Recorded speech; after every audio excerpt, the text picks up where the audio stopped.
Your branding is the face of your business. Make a great impression with creative, professional designs from 99 Designs. Visit 99designs.com/smart and get a Power Pack upgrade for free. A podcast where we talk to smart people, but not necessarily done by smart people. That is an awesome question. This one goes down probably on one of my top 5. Hey, I like nutrition. I like to eat food. This is the coolest thing ever. We're going to do this forever. I wish I paid more attention in that class. You know, I'm going to be honest, I don't understand that. As a man, I don't get it. Welcome to smartpeoplepodcast.com. Hey everyone, Chris here. One of the most important things I've learned from this podcast is that in order to really succeed at something, you have to love what you do. So how about it? Do you love your career? If not, what are you waiting for?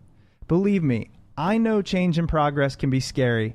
I suffered from severe anxiety about trying to find work that I love, but there are steps you can take to achieve your goals. For the past year, I've been working with people to help them define their perfect future and then work to achieve it. If you want to take the first step towards your true calling, shoot me an email at chris@chrisstemp.com. We can set up a call and talk. No cost, no hooks, no pressure. I hope to hear from you. Now on to the show. Hey everybody, welcome to Smart People Podcast, conversations that satisfy your curious mind. I'm Chris Stemp. And I'm John Rojas. It's good to talk to you guys today. Hope you had a fantastic 4th of July. We saw some great fireworks. We had some cool ones here in D.C. John, where'd you go, actually, by the way? I went to the Air Force Memorial, those spires, and we just watched it over the Washington Monument. Oh, okay. Pretty fantastic. We were right next to the Iwo Jima. That's where I was. The Iwo Jima Memorial. Okay, in Arlington. Yeah, right there. So we were right next to each other. Yeah, guys, shoot us an email at smartpeoplepodcast@gmail.com. Let us know where you watch the fireworks. I feel like that's cool. We got an awesome email today from a listener who said, "Just wanted to let you know, you kind of changed my runs in the afternoon." I thought that was really cool too. Why didn't you pass this along to me? I didn't even see this one. You didn't? Oh, no. I responded. Oh, nice. We were pumped about that. So thanks, guys. We got a great episode. We're going to cruise into it today. This week we talk with Shamus Khan. Shamus teaches in the sociology department at Columbia University. He writes on elites and inequality in America.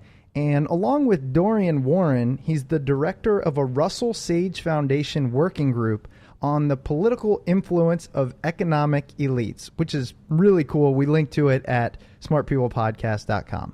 And Shamus is the man. He wrote a really cool book called Privilege, The Making of an Adolescent Elite at St. Paul's School.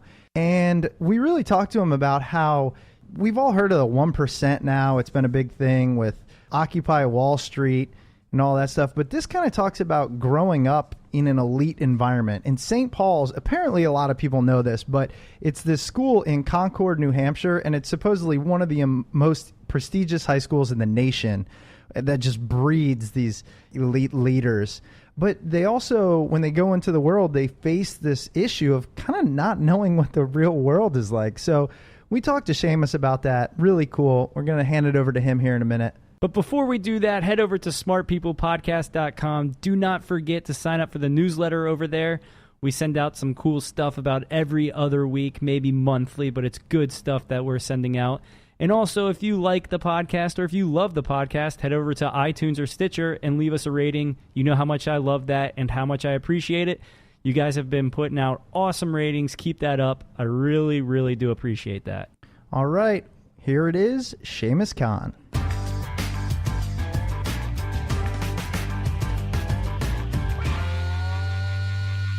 Again, Shamus, thanks so much for being on the show.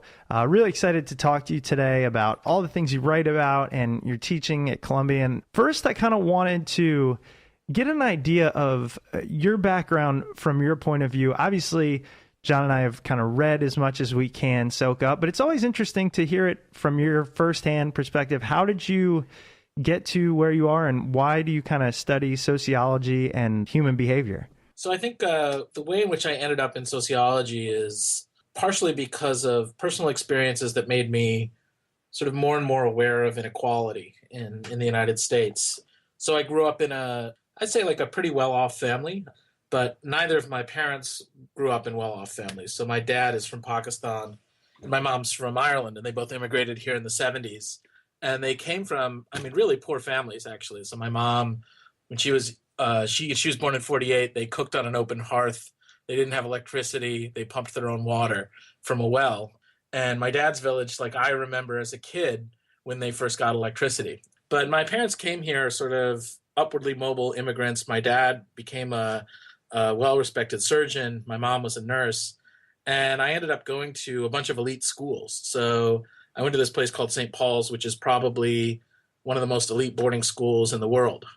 And so that experience sort of, I think there were two parts of it. First was just the huge difference between my experience growing up and my parents' experience growing up. And then secondly, after I left boarding school, went to college, sort of realizing that my experience was not like most other people's experiences, and that a lot of what marked my experiences was like a huge amount of advantage that I had in my life. So that made me more and more interested in inequality and basically the conditions of advantage. That's really interesting, and I definitely want to kind of talk about your time at St. Paul's. But first, I want to get an idea from you. When you went to St. Paul's or when you went to college and you realized you had this wealthy, if you will, upbringing, did you also notice that you were one of the only ones that you were kind of first generation wealthy? Did that kind of make you stick out, all these people just generationally wealthy and elite? Yeah, I mean, actually, so the experience I had at St. Paul's and even at these sort of elite schools was kind of in between. So I thought that I would be like not a typical kid at St. Paul's, and I think I was right about that. So, my parents are not that rich; they're professionals, and so it's not like I have a trust fund or anything like that. And a lot of the kids at St. Paul's are really rich. There was a kid who was there when I was there. I think he inherited like hundreds of millions of dollars when he turned 18. And that was sort of a different world. But, as the kid of two immigrants, I don't know why I was put in this dorm, but the first dorm I lived in at St. Paul's was sort of like a minority student dorm. Almost all the kids there weren't white, and most of them were on financial aid. I wasn't on financial aid. And so I had this weird experience of being basically like one of the richest kids in my dorm, but among the sort of well-off people, one of the poorer, well-off people at St. Paul's. And, this sort of, experience as a 14-year-old was sort of jarring because I looked around me at, the kid who inherited a lot of money was like an heir to the Vanderbilt and Whitney fortunes of the United States. And then the kids in my dorm, most of them were from, they're basically from Harlem, the Bronx, Bed-Stuy, in Brooklyn before Bed-Stuy started gentrifying. And so I guess like sitting in this in-between location is sort of what made me more aware of American inequalities. Yeah, that is a very interesting kind of dichotomy that you're seeing there. And it really makes me wonder, because I was thinking, okay, did you go this route of kind of studying inequality, taking, I don't know if I want to say the road less traveled, but really turning things on their head and speaking out for inequality? Did you do that because you saw where you came from, so you had those roots? So partially. I mean, I think that, this began to be also sort of influenced by my own experience initially looking at inequality in college and then even in graduate school, where almost everybody who studies inequality looks at poverty. So in general, when we think about inequality, we think about poor people. And so, for me, there were two basic problems with that.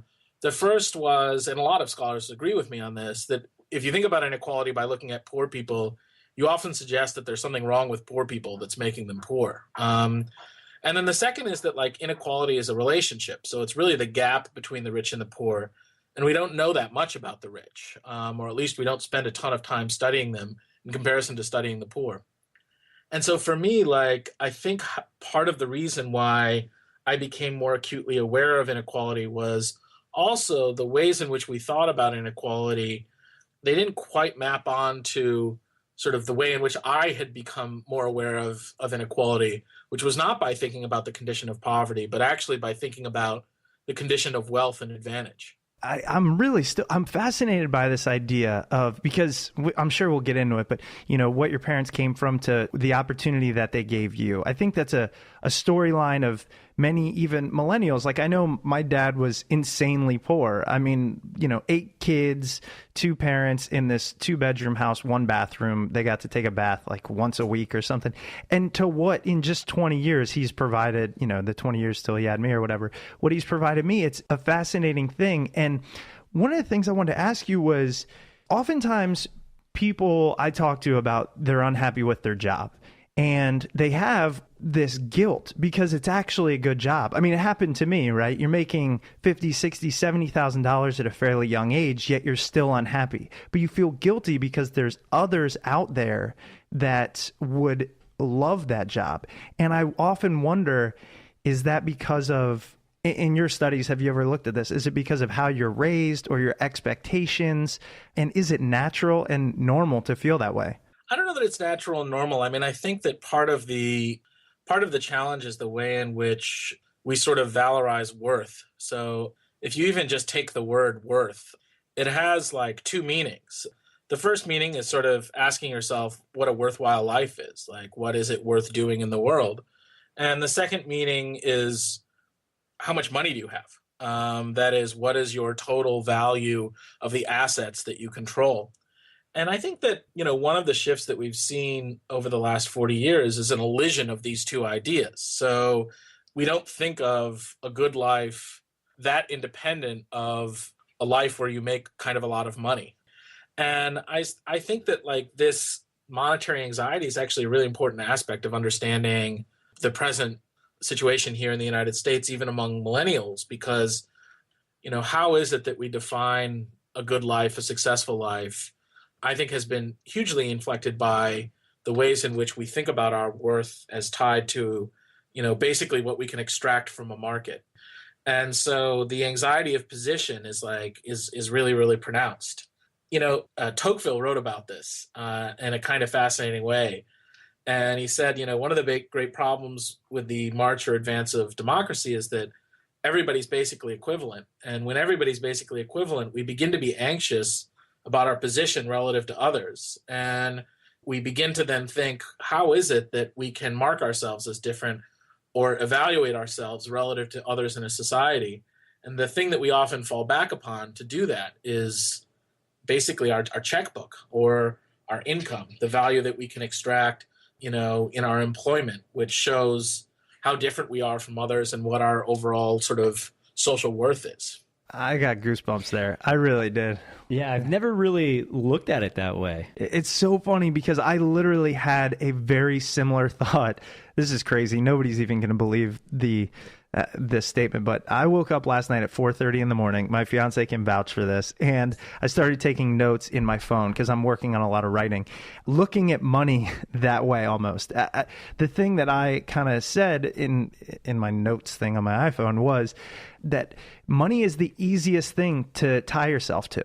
It's much harder to understand your self-worth in terms of your beliefs or who you are deeply inside. Instead, you can just take the passive, easy route and say, well, I'll just define myself by my bank account and society thinks that's fine and I'll move on with that. Yeah, I mean, I also think what's interesting about, one of the reasons it's such a useful way to think about things is that it actually has the same value for everybody. So if you have $20 and I have $20, I can't buy different things. I mean, I can buy different things than you would want to buy.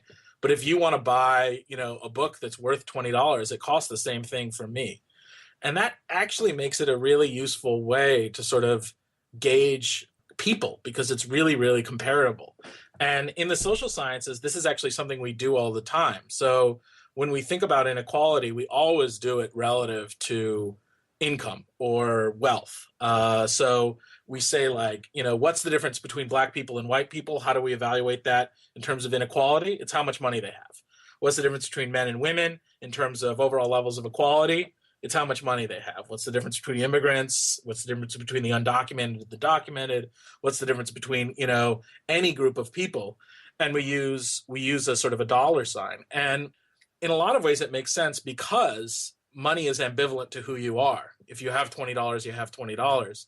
But in many ways, it kind of absolves us from thinking about, constructing for ourselves a kind of an accounting of our own worth that's independent of finances. It's really interesting because now in your research, what have you found to be some of the less known but just as important marks of inequality? So, I mean, funnily, I'm totally subject to the criticism I just said because I mean, one, I have to have conversations with other people, but part of the thing that I work on is the ways in which shifts in American culture over the last 40 years have allowed us to sort of obscure some of the inequalities that we see today. So if you ask the average American how much equality is there in the United States, they kind of believe that they live in Sweden, which is one of the most equitable countries in the world.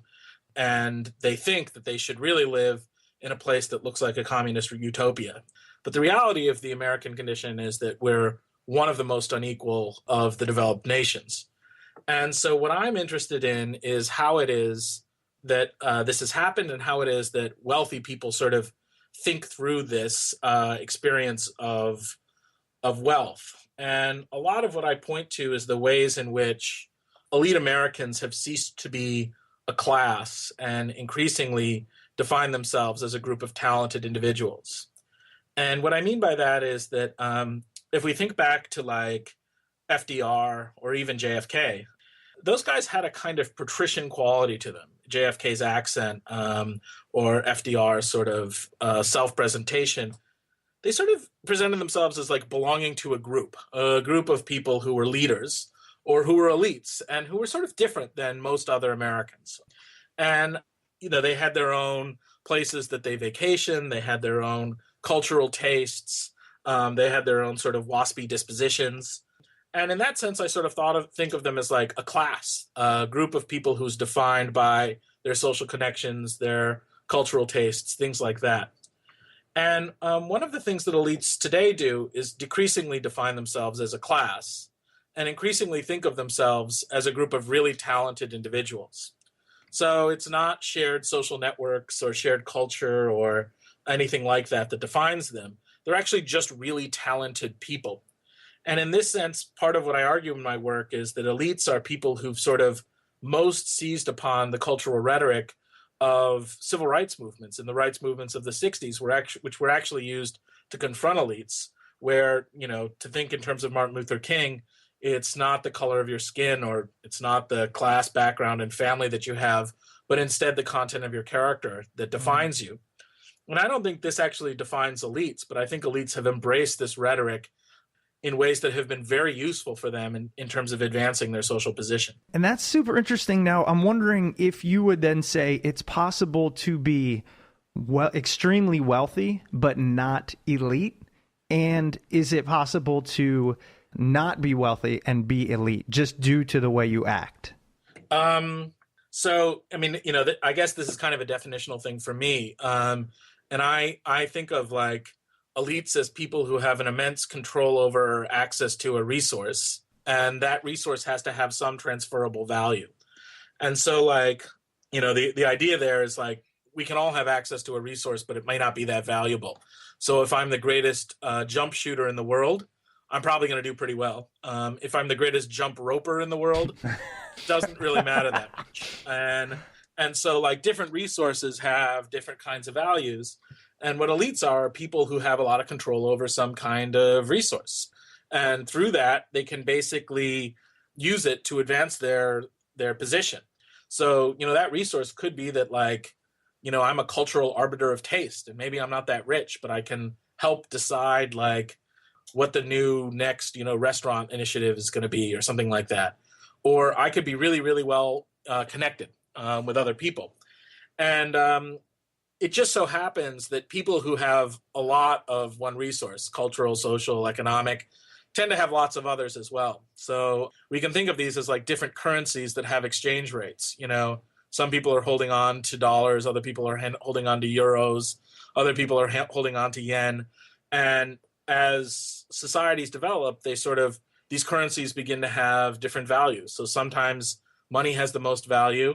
Other times, like, status has a lot of value. So your personal honor may actually matter a lot more than just your money. And if you have a ton of money, you may not be able to make much more of it if you don't have much honor. And so the idea there is that you could have an elite who's not rich, but they're going to have something else that sort of defines them as a person who controls a resource that's of social value. Sure. And obviously, one of the things that just keeps jumping out, I think the biggest resource, if you will, aside from money, would be political capital. Now, oftentimes those go hand in hand, but I don't think that's always the case. What have you kind of seen in your studies about the huge kind of political capital that is held by a certain very small group of elites? Yeah, I mean, there's two ways to look at this.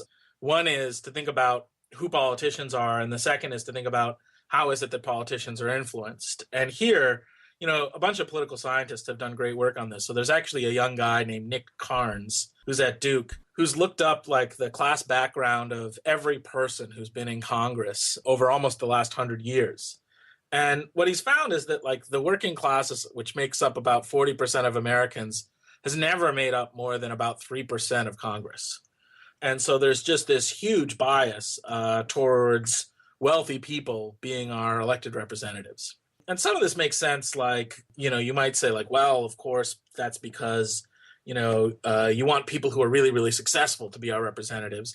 But I don't think that's really the story. I mean, I think part of it is that the ways in which wealthy people can exert political influence through money in politics means that, who are they going to give some cash to? Are they going to give cash to somebody who they feel comfortable around or someone who they feel somewhat uncomfortable around? And so if I'm from a very wealthy background, you can call it classism that I'm more comfortable around people who are also wealthy. Or you could just say that, like, in general, we tend to be comfortable around people who have similar social backgrounds to us. And I think that, wealthy people, spend money for candidates who are sort of similar to them. They also spend a ton of money to just buy influence. And, here I think my political leanings are kind of showing, but I think it's, it's been shown pretty well by the political scientists, the degree to which the overall policy preferences of Americans aren't really represented by politicians, but the policy preferences of the very wealthy are really well represented by politicians.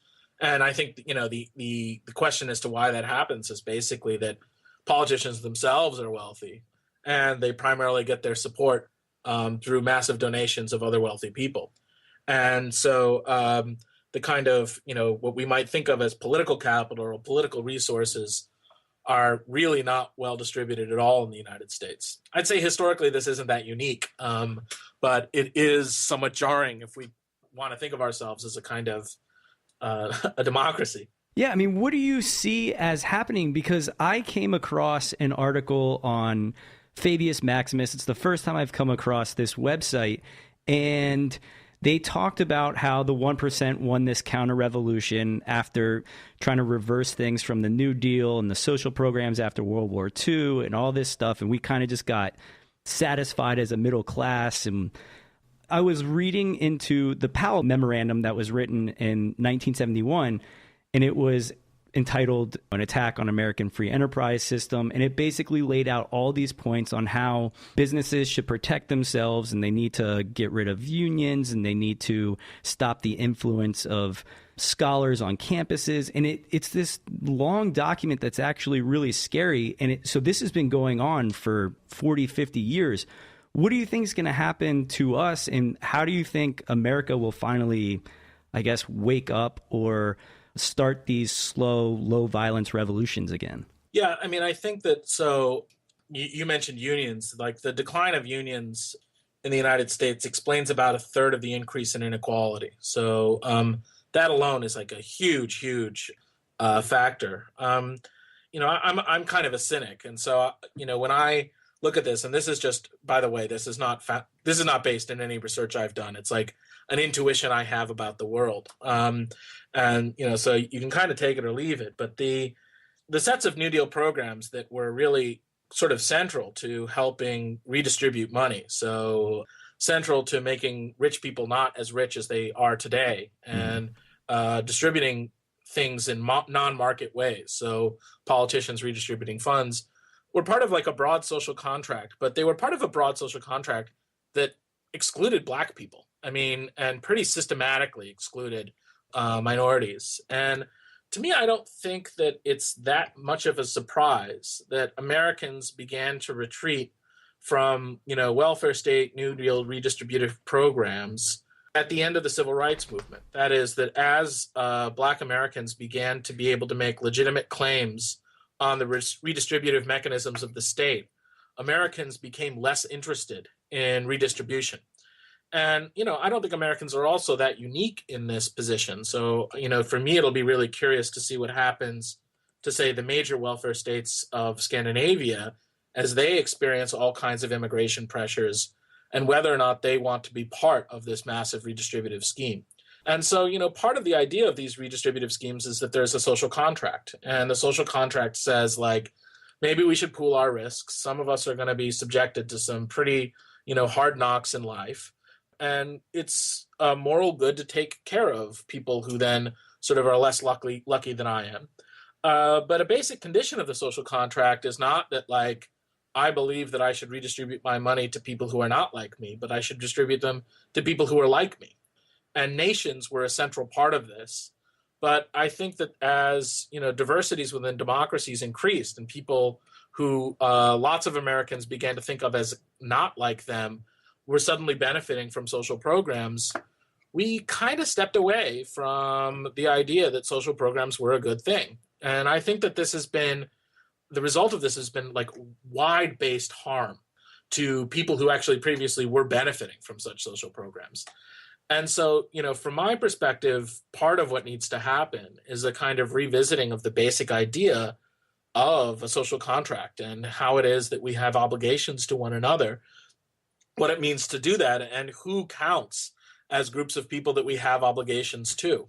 And, this is not a low-level revolution kind of transformation. And instead, it's like kind of like Americans rethinking their ideological basis and asking themselves, who besides myself am I responsible for? And, I guess I'll end with this idea that we've become sort of big believers in the Adam Smith notion that it's actually bad for other people to be anything but selfish. And this to me is really an astonishing notion that if I'm generous to other people, we're not going to have as much money and everyone will be worse off. And it's astonishing to me that people can hold this idea in their head while going to church on Sunday or while trying to raise children, where they believe that sort of just pursuing what I want is good. And if I am to do anything else, it's going to create inefficiencies, rather than asking themselves, what do I owe to others? This episode is brought to you by 99 Designs. In any creative endeavor, strong visuals are really going to push your brand forward. Say you're starting a website, a small business, a podcast. You need some awesome visuals, logos, just great design in general. And if you don't know where to get started, we're here to tell you it's 99 Designs. 99 Designs is the largest online marketplace for graphic design with over 310,000 registered designers from all over the world. All you have to do is go to the website, tell them about the design you need, and pick a price package that works for you. Then the fun really begins. Designers from around the globe will submit awesome designs and you'll give them feedback. Within a week, you'll pick your favorite and be the proud owner of a gorgeous new design. With thousands of designers at your fingertips, there's no limit to what you can get designed. I recently was looking to do a logo for a podcast, and I really didn't know where to start. Reached out on 99 Designs and got dozens of submissions within a week. Truly awesome. So what is it that you need? Boost your brand's visibility with a t-shirt, or drive more traffic with a sleek new banner ad or landing page. Just visit 99designs.com/smart and get a $99 power pack of services free. That's 99designs.com/smart. Free $99 power pack. Yeah, it's really unbelievable when you look at it. And just last week as well, that Princeton Northwestern study came out that seemed to basically conclude that the U.S. is an oligarchy instead of a democracy. I mean, is that something that you're starting to notice as well, or is that kind of just like a fear-driven conclusion there? So, I mean, to put my cards on the table, I run a research network through the Russell Sage Foundation, and the two guys who wrote that study are in my research network. So, wow. So you won't be pretty, biased. I'm pretty close with them, and I think it's an interesting idea, which is what kind of political institutions do we have? And they ask, like, if we look at what kinds of policies get enacted versus what are the overall policy preferences of America, what do we see? And, I think they're pretty convincing in showing that, like I said earlier, the policy preferences that get enacted are really close with the policy preferences of a pretty tiny group of people. And this suggests that maybe we aren't really a democracy. Maybe we're a kind of oligarchy.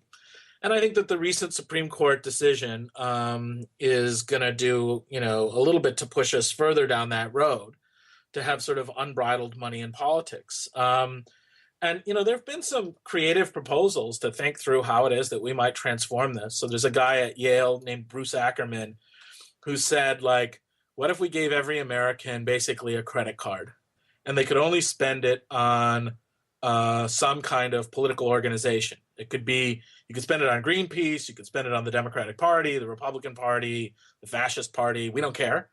But every American gets $50.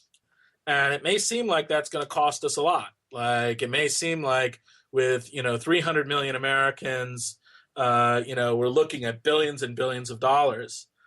But actually, if every American got $50 to spend, the amount of money that, Congress would basically give in line item benefits to corporations for tax breaks, basically for campaign donations, would be far, far, far more than simply, the $7.5 billion that they would have to spend in order to give everybody $50.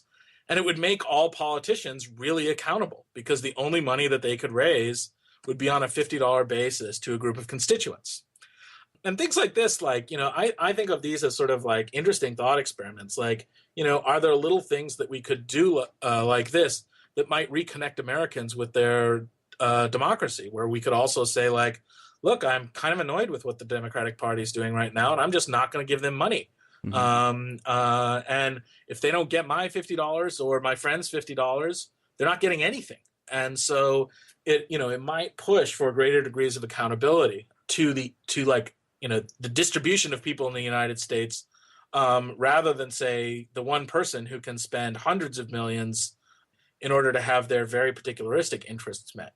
And that fact, the whole political spending drives me nuts. And the thing is, I'm sure a lot of people listening, it drives them nuts. I don't understand. And since you're the professional and the smart person here, like, why can we not change that? I understand that the power is in the hands of the rich, but it reminds me of Game of Thrones, when there's 3 slaves to every one master, and it takes Khaleesi, please don't judge me, but to come in and basically empower them. Like, why can't we do this $50 per person thing, or keep the limit of how much one person can donate to something small, like they were trying to do? I just don't get it. Yeah, to be honest, I don't get it either. I think that, like, my view here is probably impassioned. I was going to joke, like, I can't talk about Game of Thrones to people because I don't watch it, but I've read all the books, so I never know. I never know where the That's really HBO funny. series is. So really funny. So I'm not going to mention it because I may ruin the ending. Yeah, please don't. Where everybody turns into ponies, Exactly. or unicorns. They don't. But I think of, like, these guys, if I think of, like, Scalia or Roberts, like, I think of them as, like, they would be wonderful Stalinists. Like, they are really great ideologues. And in some ways, like, it's always funny to me to think of them as, like, the great champions of freedom, because what they are champions of is their ideology. And their ideology basically tells them that markets can do no wrong. And so the idea that a market could produce a problem is just an anathema. It's something that seems totally unimaginable to them. And so they spend huge amounts of time trying to figure out ways in which, markets actually are wonderful, wonderful things. So what they see when they see campaign limits is, oh my God, this is going to create a market inefficiency. If you actually limit the capacity for a market to work, what you're going to do is more harm than good. And often they'll cloak this in some language of freedom and that, money is speech. And I think that maybe they believe that. But I also think that they're deeply, deeply ideologically committed to a conservative view of basically market efficiency. And really immune, totally immune in ways that I find really astonishing, which is why I think they would be great Stalinists, to any evidence to the contrary. So any evidence to the contrary that markets don't always create efficiencies is something that they're just unwilling to see. And so I think that this deep ideological commitment, this has done a huge amount of harm. And so part of the ways in which we can sort of think our way out of this is providing counter arguments to the ways in which markets don't create efficiencies. And some of it might suggest then ways in which they believe other things that you could offer up as examples. So if markets create such inefficiencies, why don't we sell spouses, right? Why not have marriage markets that are literally markets, right? Where people can bid on one another and decide their overall price. Why leave it up to such weird and ambiguous things as feelings? And why then not also make it so that you can exit these contracts whenever you wish? And so I think that the pushing on the ways in which markets aren't always efficient, they're actually often really, really inefficient. And it's not the case that rising tides raise all boats. Sometimes people drown with a rising tide is, kind of a big intellectual project for people to continue to work on in order to push forward the idea that the distribution of money through wants and desires doesn't always create a good and worthwhile society, and that there are other things that we should do when we think about a good and worthwhile society that may be not so tied to one's voice through markets, but maybe one's voice through sort of political institutions. And if you begin to think that way, suddenly the $50 proposal seems like a pretty good one because everybody has an equal political voice. And, in the kind of market way, also politicians then have to they're going to have to buy votes with their actions from everybody rather than just say, Sheldon Adelstein. The $50 per person thing sounds great, but that's like saying, all right, to solve this problem that everybody gets a vote, now we're going to give them money to influence things. Why can't we just set up something where it's, hey, you get $10,000 to do your ads, you get $10,000, everybody gets the same amount, and then like what you just said, politicians have to buy the votes with their actions to their constituents. I mean, I think it's tricky because one thing is so what if an ultra-right-wing, racist, anti-Semitic party wants $10,000 to run TV ads, right? And they basically say, look, we're a legitimate political party. We got some votes and these other things, give us for the federal money for this. And so I think those people are going to have some votes with the $50. So there's going to be, the ultra right wing fascist or anti-Semitic racist who are going to give $50 to some organization. But they're not going to give it to, they're not going to get that much. So one thing would be how is it that we decide the dimensions of political parties that get legitimate support from the government? And then the second is that if the state decides the distribution of funds to itself, one becomes a little bit worried, right? Yeah. And so, I don't know that Ackerman's solution is ideal. I mean, I think it's a kind of utopian ideal, but at least it pushes us to think about what are the dimensions that we want, because, there is a dimension of Ackerman's proposal that suggests that markets can have some benefits.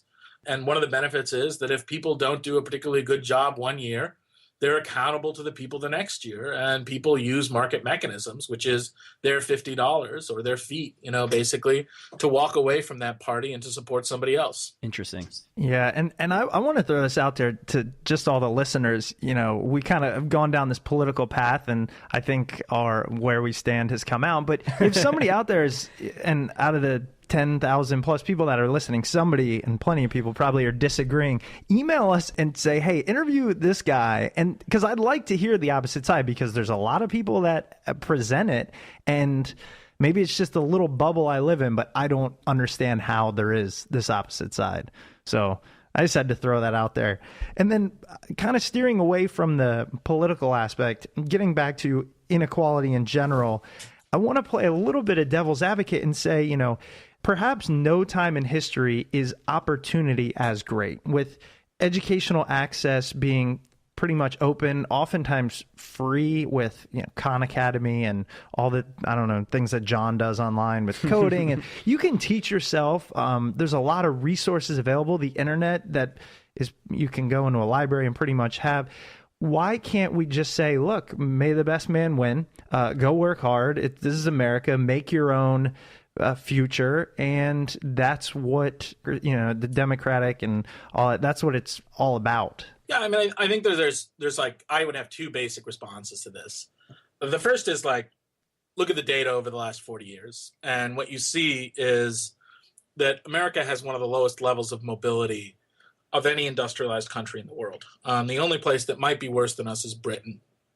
So, you know, I often joke that the American dream is alive and well in Denmark, where there's a lot more mobility than there is in the United States. So the first thing I would say is, like, you know, if things are so great, why does the U.S. have such low levels of mobility compared to other industrialized nations?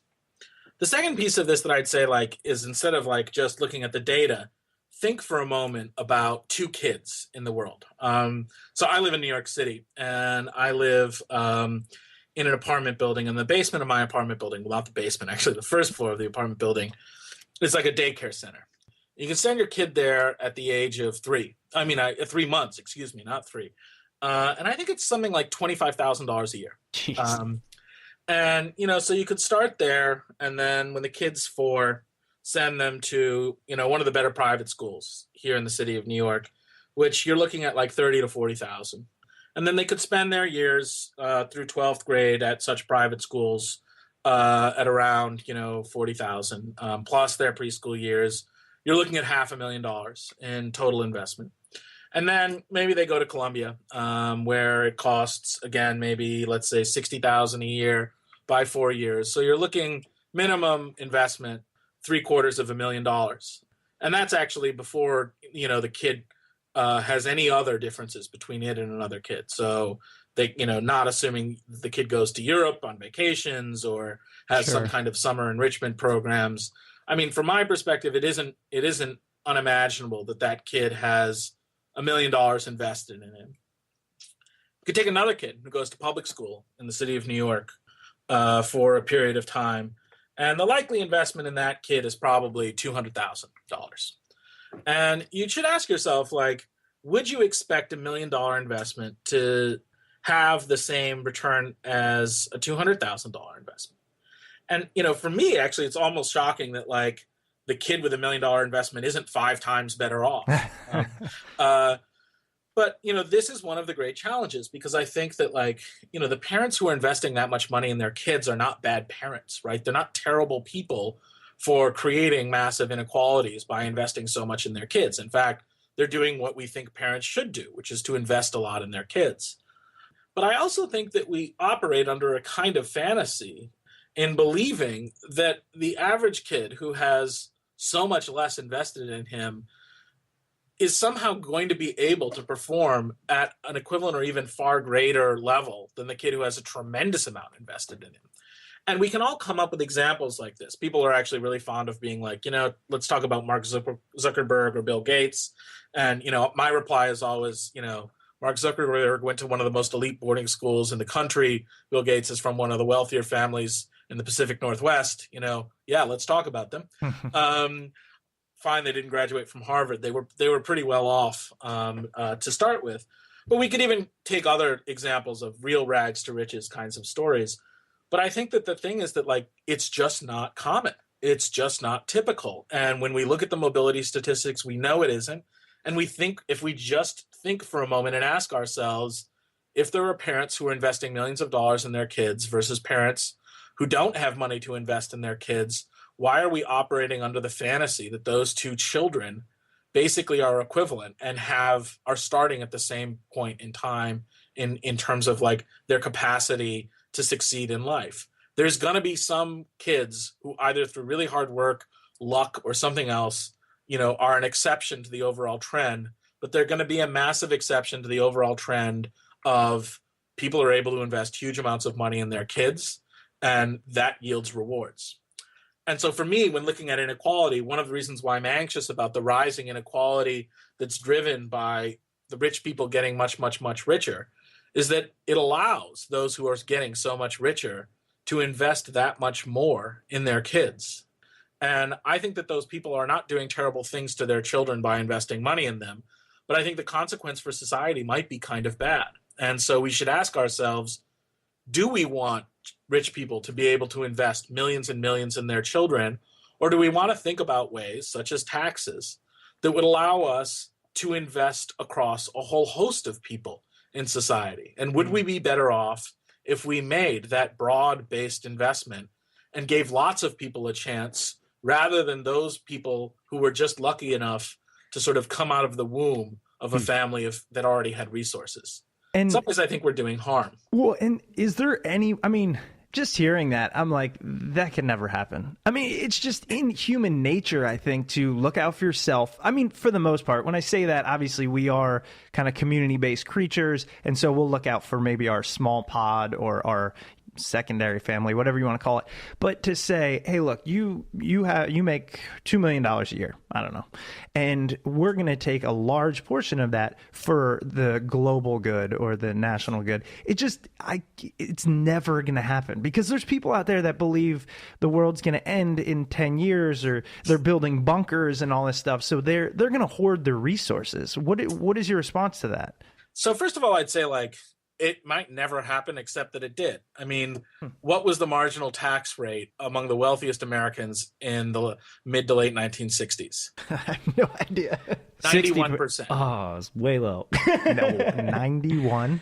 91%. So off money that you made over $1.2 million, you were taxed 91 cents on the dollar.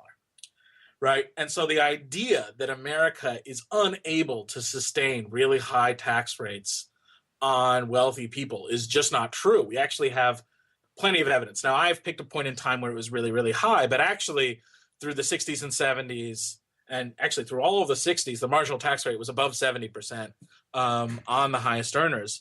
And before someone jumps up and says, yeah, but what was the economy like? I'll say the economy was doing really well.